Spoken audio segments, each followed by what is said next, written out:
하나님은 회개를 간절히 부르짖으세요. 자, 오늘 요엘서의 말씀을 볼 건데, 요엘을 만나기까지 지금까지 다뤘던 우리 선지자들 기억나요? 남과 북이 나눠진 이후로 북쪽이 먼저 악해지니까 엘리야와 엘리사를 보냈죠. 표적들도 보여주고 이적들도 보여줬는데 안 돌아오잖아요. 그래서 요나가 다른 나라에 가서 전도했더니 돌아오고, 그 아픈 마음을 요나도 전했겠죠. 그리고 아모스가 가가지고 정의와 공의를 행해야 된다. 그리고 호세아는 결혼 생활을 통해서 하나님의 아픈 마음을 배워가지고 40년 동안 하나님을 알아야 된다 외쳤잖아요. 그렇게 했는데 북이스라엘은 회개했어요? 회개하지 않았어요? 회개하지 않았어요. 그래서 북이스라엘이 이제 망해가는 찰나에, 그럼 하나님이 남쪽도 외치셨을 거 아니에요? 이제 오늘부터는 남쪽을 살펴볼 거예요. 하나님이 남쪽은 무슨 메시지를 하셨을까? 같이 한번 봅시다. 자, 여기 한번 그림 한번 보세요. 이게 무슨 날인 것 같아요?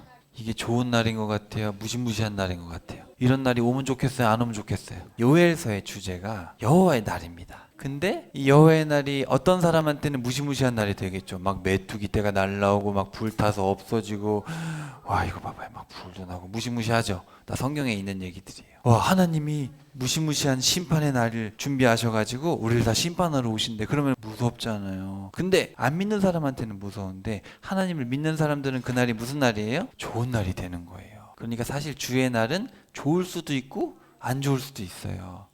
우리가 하기 나름인 거예요. 하기 나름이에요. 우리가 하나님을 신실하게 잘 믿고 하면은 이렇게 다, 우리 예수님 오실 때 아까 나팔 불 때 어떻게 된다 그랬어요? 올라간다 그랬잖아요. 7번째 나팔 불 때 다 올라가서 여기 불이 섞인 유리바다 거기 서가지고 막 검은 고로 하나님 찬양하고 있어요. 와, 하나님 우리를 천국으로 보내주셨네요. 감사합니다. 근데 하나님 안 믿는 사람들 어떻게 되겠어요? 예수님 흰말 타고 오셔가지고 다 쓸어버린다 그랬잖아요. 오늘은 바로 이 여호와의 날에 대해서, 자 오늘 요엘서를 같이 볼 건데 잠깐 설명을 조금 드릴게요. 여호와의 날이라는 표현이 성경에 많이 나와요. 많이 나오는데 요엘서에 제일 많이 나와요. 그래서 우리 지금까지 살펴봤죠. 엘리야, 엘리사, 요나, 아모스, 호세아 기억나죠? 우리 북이스라엘 이렇게 살펴봤잖아요. 자, 이금 남유다는 어떻게 되냐면은, 자 여기 봐봐요.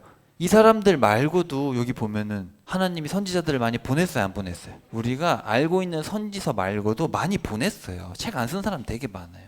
무명도 되게 많고, 여기도 아이야 무명도 둘이나 있고, 이렇게 많아요. 그러면은 북이스라엘이 망해갈 때 남유다도 하나님이 가만히 안 두셨겠죠. 남유다가 망해가니까 사람들을 많이 보냈단 말이에요. 보냈는데 북이스라엘은 지금 망해가는데 남유다 사람들이 우리는 저러면 안 되겠다 그랬을까요? 아니면 똑같이 죄 짓고 있을까요? 똑같이 죄 짓고 있는 거예요. 그래가지고 하나님이 이사야, 미가를 보내는데 요엘이 제 생각에 여기서 사역하지 않았을까. 근데 이제 성경에 보면 요엘서와 오바댜서라는 책은 알 수가 없어요, 언제 썼는지. 왜냐하면 안 써 있어요.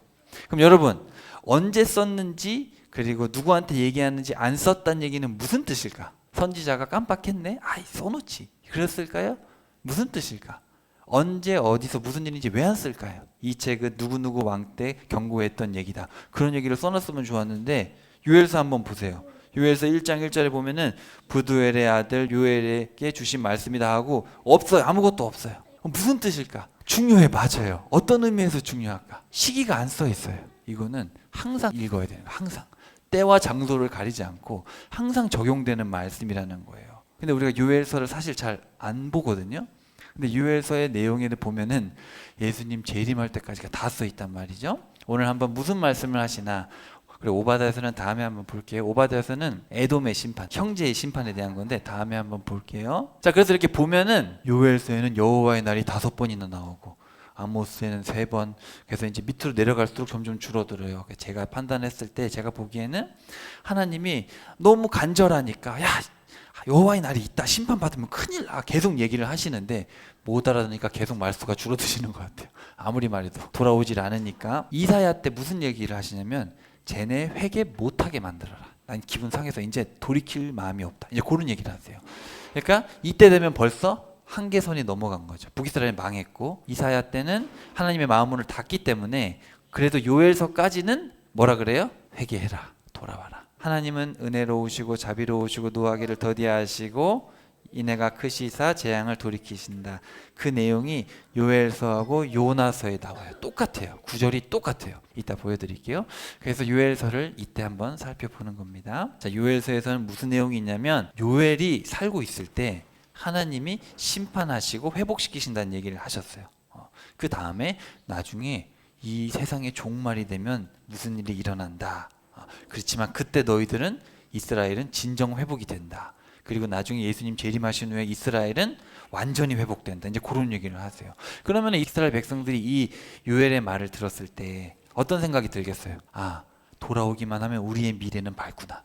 우리 돌아오면 되는구나. 지금은 지옥 같은 거죠. 왜냐하면 메뚜기 떼가 다 먹어버리고 이러니까 지옥 같지만 우리를 위한 어마어마한 회복의 미래를 준비해 두셨구나. 여러분, 이스라엘에게 특별한 감정이 있으십니다. 하나님은 그거는 여러분이 거부한다고 되는 게 아니라 택한 백성은 택한 백성이고, 택한 백성이 죄를 지어서 우리가 그들을 보고, 우리가 예수님을 믿게 됐잖아요, 이방인들이. 그래서 우리를 보고 이 사람들이 또 질투가 나가지고 우리가 친자식이었는데 우린 버림받고 안 돼.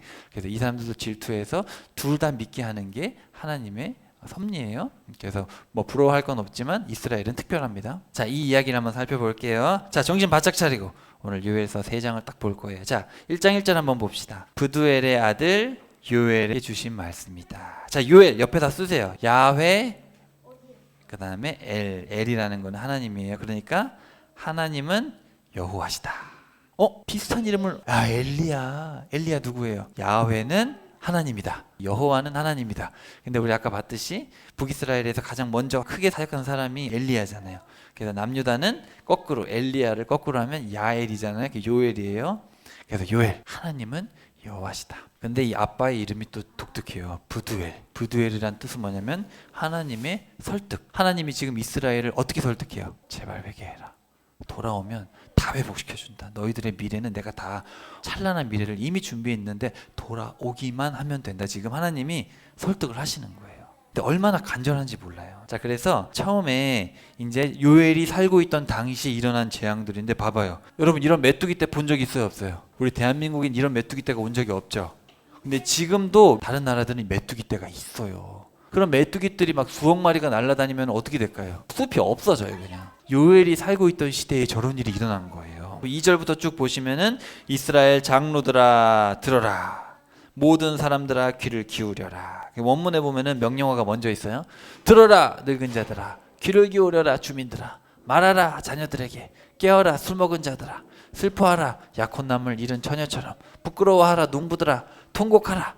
베옷을 입어라. 통곡하라. 이렇게 명령을 하고 있어요. 왜 이렇게 명령을 했어요? 4절에 보시면 보라. 여긴 번역을 다 다르게 했는데 쉽게 제가 설명을 드릴게요. 왜냐하면 이 메뚜기가 어떤 메뚜기인지 원어를 봐서는 알 수가 없어요. 사람들이 너무 과거의 언어이기 때문에 몰라요. 그냥 쉽게 얘기하면 큰 메뚜기가 다 먹고 남은 거를 더 작은 메뚜기가 와서 먹고, 그거 남긴 거 더 작은 메뚜기가 와서 먹고, 그것도 남긴 거 더 작은 메뚜기가 와서 먹고, 이렇게 생각하면 돼요. 중요한 거는 큰 메뚜기가 먹고 남은 걸 그 다음 메뚜기가 먹고, 그 다음 메뚜기가 남긴 걸 그 다음 메뚜기가 먹고, 남은 게 없다는 뜻이에요. 근데 이 메뚜기가 다 먹는 재앙은 몇 단계일까? 여러분 기억나요? 우리 레위기 때 하나님이 몇 단계로 벌을 내리겠다 그랬어요? 5단계로 벌을 내리겠다 그랬는데, 니네가 이때도 안 지키면 7배 무서운 벌, 여기도 안 지키면 7배 무서운 벌. 무서운 벌 해서 마지막 단계는 먹을 게 없어서 자녀들을 막 삶아 먹잖아요, 그죠?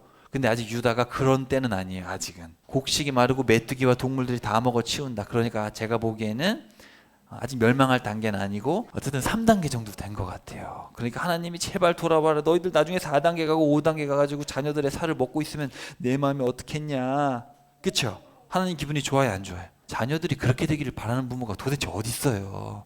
빨리 돌아오라. 그렇게 얘기를 하는 거예요. 지금 설득하고 있는 거잖아요, 계속. 근데 하나님은 인격적이기 때문에 자녀들을 어떻게 해요? 다 죽이지 않고 어떻게 해요? 말로 해요, 말로. 우리 부모들도 자녀들 대할 때 말 한 팍 안 들으면 팍 죽이고 그러지 않잖아요. 말로 계속해서 설득하고 인격적인 존재이기 때문에. 자, 그래서 14절 봅시다. 제발 금식일을 정하고 밥을 굶어가면서 너네 회개해라. 모여가지고 회개의 기도를 드려라. 제발 부르짖어라. 여호와께 부르짖어라. 15절 별표합시다. 15절. 자, 거기 별표하세요. 주의 심판의 날. 원문에 보면 여호와의 날입니다. 5번 있는데 그거 다 체크하셔야 돼요. 자, 주의 날. 주의 심판의 날이 이르렀다. 전능하신 자께서 보내신 파멸의 날이 다가온다. 모든 것이 없어질 것이다. 빨리 회개해야 된다. 얘기를 하는 거예요. 그 다음에 2장으로 갑시다. 2장으로 가면은 더 큰 재앙이 온다는 거예요. 지금 우리가 3단계인데 지금 우리가 회개하지 않으면 어떻게 돼요? 4단계. 또 거기서 회개 안 하면 5단계. 5단계 너무 끔찍하잖아요. 얼마나 먹을 게 없었으면 자식을 삶아 먹겠어요. 근데 사람이 그렇게 된대요. 나는 안 그렇겠지가 아니에요. 여러분도 한 40일 굶으면 자식이 뭐 밥으로 보인대요. 이제 그렇게 된대요, 사람이. 예레미야가 하면 그렇게 되죠. 자, 그래서 2장 1절부터는 이제 더 큰 재앙이 온다는 거예요. 자, 또 별표해 봅시다. 2장 1절에 보시면 나팔을 불고 거룩한 산에서 경고 호각을 불어라. 모든 이 땅의 주민들 벌벌 떨게 해라. 자, 별표. 주의 날이 오고 있다. 무서운 날이 오고 있다. 근데 여러분 지금도 보면은 사람들은 예수님이 다시 오실 것 같지 않고 그냥 자기 하고 싶은 거 하고 살잖아요. 노아 때도 하나님이 그때 물로 심판하실 때도 사람들이 뭐 했어요? 홍수가 있을 때까지 시집가고 장가가고 다 했어요. 다 그냥 평범하게 살았는데 홍수로 다 죽었단 말이죠. 노아 가족 빼고. 근데 이번에는 불로 심판하시겠다 그랬죠. 예수님 오실 때까지 다 장가들고 시집가고 놀고 술 마시고 다 합니다. 다 똑같이 살아요. 갑자기 오세요. 아무도 모릅니다. 자, 그래서 여기 쭉 2장을 쭉 읽어보시면은 캄캄하고 어두운 날이요, 먹구름이 빽빽하게 낀 날이요, 얼마나 강하고 무서운 군대가 오는지, 그 산들이 밤에 어둠처럼 새까맣게 튀도, 군대가 얼마나 많이 찾아오는지 산이 시커매졌대요. 그냥 그런 군대는 이제까지 본 적도 없고 앞으로 올 세상에서 다시도 나타나지 않을 것이다. 활활 타오르는 불길처럼. 그래가지고 그 군대가 지나가는 곳은 다 초토화가 된다는 거예요. 4절. 떼지어 달려오는 말들 같고 수없이 많은 기병들이 몰려오는 것 같다. 근데 여러분 뭐뭐 같다라는 거는 그거예요, 아니에요? 아니에요. 그러니까 지금 여기서 하는 얘기는 군대가 아니고 나중에 보시면 알겠지만 계속해서 메뚜기 떼 얘기를 하고 있는 거예요. 계속해서 자연재해에 대해서 얘기를 하고 있는 거예요. 그래서 쭉 얘기를 합니다. 그래서 여러분 쭉 읽어보시면은 막 성이 다 무너지고 완전 초토화가 되고 무시무시하게 표현을 해놨어요. 심지어 10절에 보시면은 해와 달이 어두워지고 별들이 빛을 잃는데, 와, 이렇게 무시무시한 어두컴컴한 날이 되는 거죠. 막 천지지변이 일어나고 막. 자, 그러면서 별표 11절에 별표. 주께서 군대 앞에서 천둥 같은 소리를 발하시고 지휘하시니 군대의 진영은 심히 크고 명령을 따르는 자들은 아주 강하다. 자, 별표. 주의 날 여호와의 날이 실로 크고 두렵다. 그러니까 그냥 쉽게 생각하면 돼요. 1장에서는 우리가 지금 겪은 일들을 생각해 봐라. 메뚜기 떼가 와서 다 먹어버려서 얼마나 비참하냐, 회개하자. 2장에서는 더 무서운 재앙들이 일어난다. 전지지변이 더 심해지고 메뚜기 떼 더 많이 오고 난리 난다. 지금 더 무서운 시간이 온다. 빨리 회개해야 된다. 그래가지고 이제 12절. 자, 12절의 별표. 주제 같은 구절이죠. 12절부터 14절까지. 자, 12절에 보시면 자, 주께서 말씀하신다 보이시죠? 자, 거기다가 동그라미 치세요. 주께서 말씀하신다. 자, 여기서 단어는 제가 늘 얘기하는 단어예요. 여러분이 한국말 번역이라서 모르는데 히브리어를 보면 네움 여호와입니다. 네움 여호와. 자, 네움 여호와란 말이 여기 한 번 쓰였어요. 요엘서에서 한 번. 그리고 예레미야에서 엄청 쓰였어요. 나라 망할 때. 예레미야에서는 170 몇 번인가 쓰였어요. 300 몇 번 중에. 자, 네움 여호와란 말은 이거는 무조건 이루어지는, 이거는 무조건 알아들어야 되는, 그러니까 이 성경 중에서 제일 중요한 말씀이다라는 얘기를 하는 거예요. 자, 네움 여호와, 여호와의 선언이다, 여호와의 무시무시한 말씀이다. 그러면서 이제라도 너희가 금식하고 슬퍼하며 통곡하면서 온 마음을 다해 내게로 돌아오라. 너희의 오시안이 마음을 찢고 너희 하나님 여호와께로 돌아오라. 명령어로 돼 있어요. 제가 일부러 여러분 표시를 해놓은 거예요. 히브리어는 명령어가 달라요. 돌아오라, 찢어라, 돌아오라, 마음을 찢고 돌아오라. 그분은 은혜롭고 긍휼이 많고 화를 내는데 더디하시고 사랑은 풍부하신 분이시며 마음을 돌이켜 재앙을 내리지 않기도 하시는 분이다. 여러분, 나라가 나눠진 지 200년. 그래서 북이스라엘은 망해가고 남유다도 지금 3단계를 넘어서 4단계로 가고 있는, 그리고 하나님과 신의 산에서 언약한 지는 한 700년 정도 이제 가고 있는 거예요. 그러니까 얼마 안 남았어 이제. 자, 그래서 그분께서는 마음을 돌이켜 불쌍히 여기시고 복을 주셔서 너희가 하나님 여호와께 바칠 곡식 제물과 전 제물을 바칠 수 있게 하실지 누가 알겠느냐. 여러분, 풀도 없어지고 먹을 것도 없어지고 모든 게 없어지면 어떻게 해요? 하나님께 드릴 것도 없잖아요, 그죠? 15절 이하에 보시면 시온에서 나팔을 불어라 거룩한 금식을 선포하고 거룩한 공회를 소집하고 백성을 모으고 쉽게 말하면은 다 목사님, 장로님, 권사님, 집사님, 성도님들 죄다 모여가지고 금식하면서 회개합시다. 하나님께로 돌아갑시다. 하나님 우리를 불쌍히 여겨주세요. 우리가 수치를 당하지 않게 해주세요. 민족들이 서로 그 사람들이 믿는 하나님 어디 갔나? 그렇게 모욕을 당하지 않게 해주세요. 그렇게 이야기를 하게 됩니다. 1장하고 2장하고 비슷하죠. 1장도 보면은 메뚜기 심판 얘기하고 회개하라 얘기하고 2장에서도 더 큰 메뚜기 얘기하고 회개하라 얘기하고 여기 한번 보세요. 제가 아까 말씀드렸던 부분인데 은혜로우시고 자비로우시고 분노하기를 더디하시고 큰 친절을 베푸셔서 재앙에서 돌이켰다. 요나서에서 똑같이 얘기하고 있어요. 히브리어가 똑같아요. 출애굽기 이제 34장에 있는 말씀과 비슷한데 그거를 이제 둘 다 인용을 한 것 같아요. 그래서 자, 요엘서 2장과 그래서 저는 같은 시기에 북쪽에서 남쪽에서 이렇게 외치지 않았을까? 어차피 연대는 알 수 없어요. 그렇지만 제가 보기엔 그렇습니다. 근데 여기 보면 자, 은혜롭다고 번역된 단어는 뭐냐면 충성하는 자에게 베푸는 선물. 직원들이 일을 잘하면 기분이 어때요? 그러면 보너스를 막 챙겨주겠죠. 아, 너무 이뻐. 일 막 너무 잘해. 그런 거예요. 자, 그 다음에 자비롭다는 얘기는 뭐냐면은 엄마의 마음, 내 뱃속에서 나와서 그냥 예뻐요. 그런 거 있잖아요. 모성애. 너무 이뻐가지고 막 그런 거예요. 자, 그 다음에 이거는 내 거이기 때문에 사랑하는 그런 거예요. 내 남편이기 때문에 사랑하고 내 아내이기 때문에 자기가 택했기 때문에 뭔지 아시겠죠? 그러니까 하나님의 사랑은 피해갈 수 없어요. 직업이나 본능이나 또 나의 선택이나 어쨌든 피해갈 수 없는 사랑이란 뜻이에요. 하나님의 사랑은 그런 거예요. 자, 근데 이제 하나님이 이렇게 지금의 고통과 미래의 고통에 대해서 얘기하지만 궁극적인 하나님의 뜻은 뭐겠어요? 자, 18절 한번 봅시다. 거기다 한번 별표 펴세요. 그때 주께서 자기 땅에 대하여 뜨거운 열정을 가지고 계신다고 되어 있는데 원문에 보면 하나님께서 너희들을 위해서 질투하신다 이렇게 되어 있어요. 원문이 질투예요. 질투. 자, 하나님의 질투는 뭐라 그랬죠? 아우 저거 갖고 싶어. 오, 좋은 레고 샀네. 야, 그런 게 질투예요? 하나님의 질투는 뭐예요? 내 자식을 지키고 싶은 열정. 순수하게 지키고 싶은 열정. 동생이 다쳤으면 동생을 빨리 병원에 데려가고 싶죠. 그런 마음, 그런 게 질투예요. 지키고 싶은 마음. 친구가 다쳤어. 그럼 어떻게 하겠어요? 빨리 고쳐주고 싶죠. 도와주고 싶죠. 그런 걸 질투예요. 우리 하나님도 자기 백성을 지키시고 싶은 질투가 불 같아요. 너무 불 같으셔가지고 졸지도 않고 주무시지도 않으세요. 우리 주님은. 저는 졸리면 자는데 하나님은 안 자요.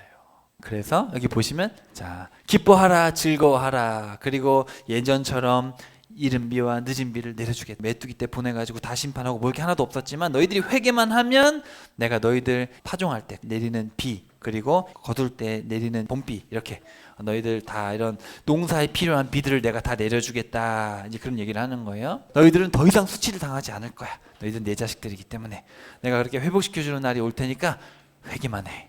잘못한 걸 돌이키기만 하면 돼. 자, 그렇게 얘기하시고 자, 여기 한번 밑줄 한번 쳐보세요. 27절에 보시면 오직 나만이 너희 주 하나님이 되고 자, 주 하나님 이게 무슨 뜻이에요? 요엘이란 뜻입니다. 요엘. 아빠의 이름을 얘기 안 하잖아요. 아빠를 아빠라고 하듯이 하나님의 이름이 여호와인데 여호와를 그냥 부르지 않기 때문에 주라고 번역을 해놓은 거예요. 개역개정에서는 여호와라고 했는데 이 다른 번역들에서는 여호와라는 단어를 안 쓰고 주라고 했어요. 그러니까 여호와 하나님이다. 이게 요엘이란 뜻입니다. 그래서 요엘서를 구분할 때는 이 두 개의 주로 구분하는 거예요. 여호와가 하나님인 줄을 너희가 알게 될 것이다. 이해되셨죠? 자, 이렇게 해서 한 단락이 끝나게 돼요. 자, 이제부터 잘 들어야 돼요. 여기까지는 우리와 상관이 없는 이야기예요. 왜냐하면 과거니까. 하지만 이제 일어날 일들은 우리와 연관이 돼 있어요. 자, 잘 한번 보세요. 자, 그래서 자, 요엘이란 뜻이에요. 하나님 여호와가 된다. 요엘, 요 이름의 뜻이죠. 여러분 하나님 본 적 있어요 없어요? 하나님이 믿어져요 안 믿어져요? 안 봤는데 어떻게 믿어요? 그렇죠? 안 믿어지는구나. 큰일 났네. 믿어야 돼요. 언제 우리가 확실히 믿어지겠어요? 나중에 말씀대로 될 때. 말씀대로 되면 우리가 믿었던 게 맞았구나 알게 됩니다. 자, 두 번째로 갈 건데 이때부터는 정신 바짝 차려야 돼요. 28절 봅시다. 자, 그런 다음에 무슨 얘기를 하세요? 자, 여기 보면 자, 성령 하나님, 성자 하나님, 성부 하나님 이렇게 세 단계로 나눠져 있어요. 잘 한번 보세요. 그 후에 내가 모든 육체, 원문에 보면 모든 육체에 나의 영을 부어주겠대요. 쉽게 말하면은 나중에 회복이 되긴 되는데 어떤 회복이 되냐면 하나님이 직접 성령님을 보내셔가지고 성령님이 하나님이신데 성령 하나님이 직접 사람들의 마음에 들어가겠다는 거예요. 사람들을 통해서 이렇게 전달했잖아요. 지금까지는 대언자를 통해서 내 말을 전해라 그랬는데 나중에 어떤 때가 되면은 성령님이 마음에 직접 말씀하시겠다는 거예요. 직접 하나님의 말씀이 생각나게 해주겠다. 누구한테 들을 필요가 없는 거예요. 근데 이제 말씀이 생각나게 해주겠다. 그래서 아들과 딸들은 대언을 하고 늙은 사람들은 꿈을 꾸고 젊은 사람들은 환상을 보게 하실 거래요. 그리고 남종과 여종에게도 부어주는, 무슨 뜻이에요? 남녀노소 지위고하를 막론하고 다 주겠다 이거죠. 뭐 사장은 주고 직원은 안 주고 그런 거 아니에요. 엄마는 주고 아빠는 안 주고 그런 거 아니고 나이 많으면 주고 이런 게 아니라 남녀노소 지위고하, 남과 여, 노소, 나이 많고 나이 어리고, 지위고하, 사장이든 아니든 상관없어요. 하나님은 다 주겠다. 다 주겠다는 거예요. 근데 이 일은 이루어졌어요? 안 이루어졌어요? 이루어진 거예요. 이건 언제 이루어졌어요? 예수님 부활하시고 승천하시고 나서 10일 있다가, 예수님이 40일 계셨잖아요. 예수님 가시고 나서 10일, 성령님 50일 만에 오셨잖아요. 자, 그래가지고 그때 이렇게 불에 혀같이 갈라지는 게 비둘기같이 내려온 거예요. 근데 왜 이렇게 눈에 보이게 내려오셨냐면 사람들이 성령님을 본 적이 없기 때문에 이렇게 가시적으로 안 보여주면 성령인지 모르니까, 그때는 처음이었기 때문에 1회입니다. 1회예요. 지금은 성령님이 여러분 혀에 불처럼 비둘기처럼 안 내려옵니다. 안 내려와요. 그때는 처음이었기 때문에 가시적으로 제자들이 알아들을 수 있게, 그리고 이게 성령이 맞는 걸 알려줘야 되기 때문에 그때 여러 가지 다른 나라 말들을 하게 해주신 거예요. 지금은 그럴 필요가 없어요. 자, 그래서 오순절에 성령이 강림하셨고 그 다음에 베드로가 나중에 설교를 하잖아요. 아니 저 사람들 미친 거 아니에요? 아니 대낮에 술을 마셨나 왜 다른 나라 말을 하고 그래? 저 사람 이상한 거 아니야? 그랬더니 베드로가 나서가지고 그게 아니라 700년 전에 요엘을 통해서 선포했던 그 말씀이 지금 이루어지는 겁니다. 하나님께서 성령님을 모든 사람의 마음속에 부어주셔서 말씀을 알게 하신다고 하셨는데 그거를 지금 해주신 겁니다. 베드로가 그 얘기를 한 거예요. 2000년 전에. 근데 여러분 잘 보세요. 아들, 딸은 대언하고 늙은이는 꿈을 꾸고 젊은이는 환상을 본다. 이 무슨 뜻일까요? 아니 그러면 성령님이 오시면 할아버지 할머니들은 밤마다 꿈을 꾸나? 밤마다 꿈을? 그리고 젊은 사람들은 맨날 막 희한한 걸 보고 있나? 그래요? 안 그래요? 안 그렇죠? 이거 무슨 뜻이에요 이거? 자, 요거 이해하려면은 에스겔서를 좀 보셔야 되는데, 자 나중에 에스겔서에 보면 이런 얘기를 하십니다. 내가 나중에 너희들 속에 새 영을 부어넣어주고 새 마음을 불어넣어 줄 텐데 굳은 마음을 제거하고 부드러운 마음을 줄 텐데, 자 그렇게 되면 어떻게 되냐면 어떻게 돼요? 성령님이 마음속에 들어오시면 하나님의 법을 지키게 된다는 거예요. 하나님의 말씀, 여러분 잘 아시는 미시파트, 하나님의 정의, 그러니까 하나님의 법 조항들을, 하나님의 규정들을 듣고 하나님의 말씀을 지켜 행하게 된다. 그러니까 성령님이 오시면 뭐가 돼요? 신비한 일들이 일어나는 게 아니고, 그게 아니고 성령님이 오시면 하나님의 말씀대로 살게 한다는 거예요. 하나님의 말씀이 생각나서 하나님의 말씀을 지켜 행하게 될 것이다. 요엘서의 말씀입니다. 자, 그래서 아들, 딸들이 대언을 한다는 거예요. 예언이라고 여러분 많이 들어오셨죠? 근데 예언이라는 말은 번역이 좀 잘못됐어요. 대언이 더 맞아요. 왜냐하면 히브리어 자체가 전달한다는 뜻이지 미래를 점치는 게 아니에요. 하나님이 미래에 대해서 얘기하면 미래에 대해서 얘기해주고, 과거에 대해서 얘기하면 과거를 얘기해요. 대언자. 그래서 아들과 딸들이 하나님의 법을 배우고 깨달아 하나님의 정의를 행하며 그 말씀을 전하며 살게 될 것이다. 그러니까 성령 받은 사람들은 말씀대로 살게 되겠죠. 그리고 늙은이들은 꿈을 꾼다. 나이 많은 이들도 하나님의 뜻을 알게 된다. 환상을 본다. 하나님의 계시를 보게 된다. 자, 왜 이런지 제가 설명을 드릴게요. 자, 성경에 보면 꿈 이야기가 나와요, 안 나와요? 여러분 생각나는 꿈 이야기. 요셉, 또 야곱의 꿈, 또 바로의 꿈, 또 느부갓네살, 맞아요. 느부갓네살도 꿈. 맞아요. 또 솔로몬도 꿈꾼 적 있죠. 그렇죠? 근데 여러분 성경의 꿈 얘기는 거의 창세기에 나옵니다. 계시를 받기 전에, 말씀을 받기 전에 나오고, 말씀을 받은 후에는 기드온 한 번 나오고, 뭐 솔로몬 한 번 정도 나오고, 느부갓네살 나오고, 거의 안 나와요. 꿈 자체가 나오지 않아요. 왜냐하면 뭘 지켜야 되는지 알기 때문에 굳이 꿈으로 말씀하실 필요가 없잖아요. 뭘 지켜야 되는지 조항을 벌써 주셨어요. 근데 주시기 전에는 모르기 때문에 꿈을 통해서, 환상을 통해서 말씀하시긴 했지만, 기록된 말씀, 추전 이후에는 굳이 그 필요가 없죠. 그럴 수도 있지만, 그래서 성경에 보면은 꿈에 대해서 창세기 이후에는 매우 부정적으로 얘기합니다. 제가 다 찾아봤는데 다 부정적이에요. 그래서 꿈꾸는 자들의 말에 귀 기울이지 마라. 내가 꿈 꿨어. 하나님이 이렇게 하라는데? 근데 그게 거의 하나님이 아닐 가능성이 많아요.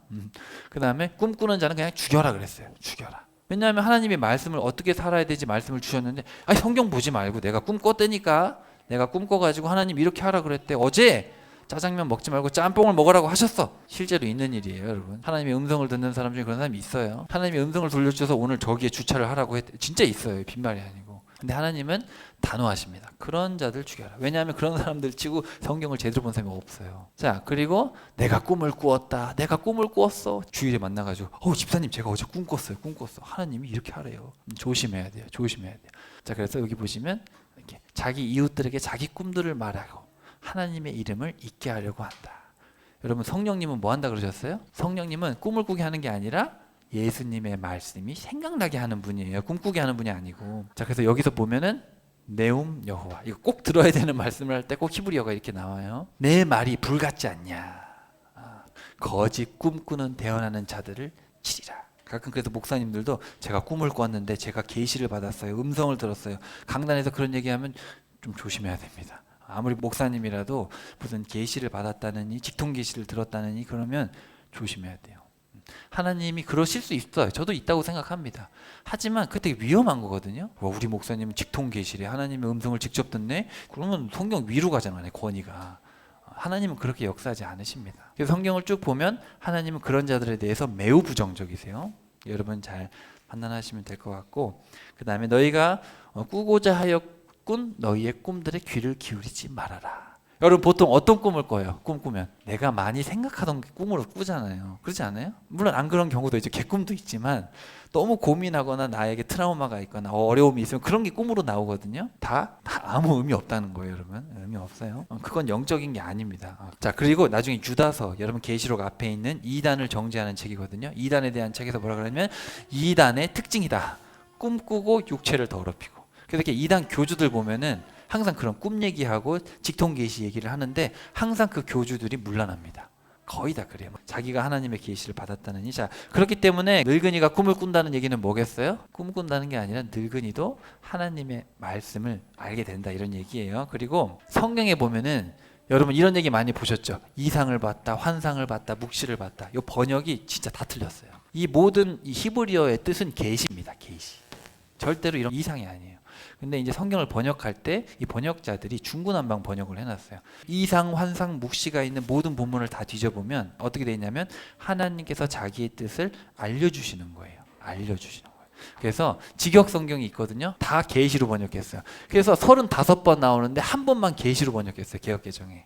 34번이 다 이상, 환상, 묵시. 여러분 이상, 환상, 묵시하면 뭐 같아요? 신비체험 같잖아요. 신비체험이 아니에요. 신비체험이 아니고 성경에서 말하는 모든 이거는 하나님의 뜻을 전달하는 계시입니다. 그런 의미에서 제가 여러분에게 말씀드리는 거는 오해하면 안 돼요. 내가 모든 사람에게 성령님을 보내줄 거고 성령님은 뭐하게 해요? 아들, 딸들, 늙은이들이든 젊은이들은 다 뭐예요? 하나님의 말씀으로 돌아가게 한다는 거예요. 이해되셨죠? 너무너무 중요합니다. 그래서 예수님이 오해할까봐 예수님이 돌아가시기 전에 요한복음에 보면은 예수님이 혼자 얘기하신 얘기가 쭉 나옵니다. 예수님의 유언이죠. 거기 보면은 그분은 진리의 영이시다. 돕는 분이 오시는데 그분이 와서 나를 위해 증언할 것이고 그분은 죄에 대해서, 의에 대해서, 심판에 대해서 책망하실 것이다. 죄가 뭔지 의가 뭔지 심판에 대해서 알려주실 것이고 그분은 자신의 생각대로 절대 말하지 않고 자신이 들은 것, 내 것을 넘겨받아 너희에게 알려줘서 나를 영광스럽게 한다. 그러니까 성령님의 하는 역할은 뭐예요? 예수님의 말씀을 생각나게 해서 자신을 드러내지 않아요. 성령님은 드러내지 않고 예수님을 따르게, 예수님을 영광스럽게. 그러니까 교주가 막 자기가 어떤 얘기를 들었다고 해서 자기를 높이면 그게 다 뭐예요? 거짓이란 얘기죠. 예수님이 드러나고 자기를 안 드러내고. 이해되셨죠? 충분히 설명드린 것 같아요. 자, 이제 보세요. 그러면 이거는 있었던 얘기죠. 이제 2장 30절에 가면은 무슨 얘기가 나오냐면은 어떤 날이 온대요. 잘 봐요. 어떤 날이 오는데 놀라운 일들이 일어나는데 피와 불과 연기 기둥이 일어난대요. 여호와의 날, 주의 날. 그리고 해는 빛을 잃은 채 어두워지고 달도 변하여 핏빛같이 검붉어진대요. 근데 계시록에 보면은 어떻게 돼요? 첫 번째 예수님이 인을 떼거든요.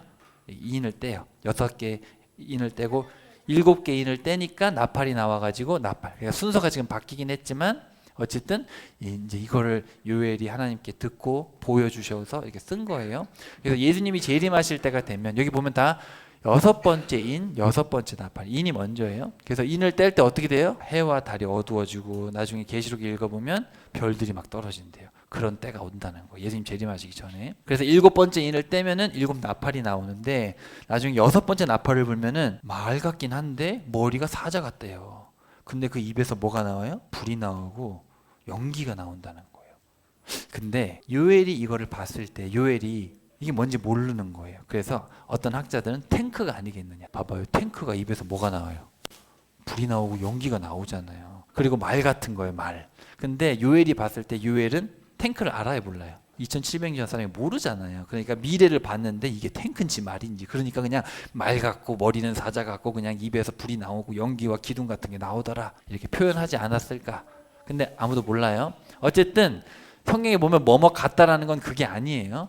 뭐뭐 같다 이런 얘기를 하는 거예요. 그래서 이런 날이 온다. 이거는 계시록에 써 있습니다. 그리고 예수님도 얘기하셨어요. 그래서 예수님이 나중에 재림하실 때 저 여러분 이렇게 살고 있다가 갑자기 해가 어두워지고 달이 핏빛같이 되고 갑자기 그리고 막 별들이 막 떨어지고 막 그러는 거예요. 그럼 우리 뭐 해야 돼요? 그때 우리는 하나님을 찾아야겠죠. 회개하고 그날에도 주의 이름을 부르는 사람은 구원을 받는다는 거예요. 자, 그래가지고 이제 예수님이 오십니다. 이건 예수님이 오기 전이고 이제 예수님이 오셔가지고 하나님이 심판을 하셔요. 그래서 여기 보면은 온 세상 모든, 이 무시라는 말은 모든이란 뜻이에요. 모든 민족들을 어디에 불러요? 여호와의 판결 골짜기. 어딘지 몰라요. 여호와의 판결 골짜기. 아마도 예루살렘 성 근처가 아닐까요? 그죠? 그래서 여호와의 판결 골짜기로 모든 나라를 불러가지고 하나님이 심판을 하는 거예요. 예수님을 앞으로 내세워 가지고 심판을 하시는 거죠. 그러면서 너희들이 내 백성 이스라엘에게 행한 대로 내가 다 갚아 줄 것이다. 이제 그렇게 얘기를 하는 거죠. 하나님이 자기 백성 이스라엘을 사랑하시기 때문에 너희들 과거에 내 백성 잘못했다고 너희들 그렇게 못 살게 그러는데 너희들 다 갚아 줄 거야. 너희들 다 심판할 것이다. 이제 그런 얘기를 하는 겁니다. 하나님이 이스라엘을 때리는 얘기가 많이 나오지만 사실은 자기 자식이기 때문에 때리는 거예요. 하나님이 이스라엘을 향한 사랑은 변치 않습니다. 자, 그래서 3장 12절 모든 민족들아 일어나라 여호와의 판결 골짜기로 와라 내가 거기서 너희들을 다 심판할 것이다. 곡식이 다 여물었으니 너희는 낫을 휘둘러 추수하라. 낫 보여요? 하나님이 지금 낫을 들고 있죠. 낫. 별을 신고 하면 이게 자라면 어떻게 해야 돼요? 지금은 기계가 다 하지만 옛날에 어떻게 했어요? 낫으로 잘랐잖아요. 그건 뭐예요? 추수하는 거잖아요. 그렇죠?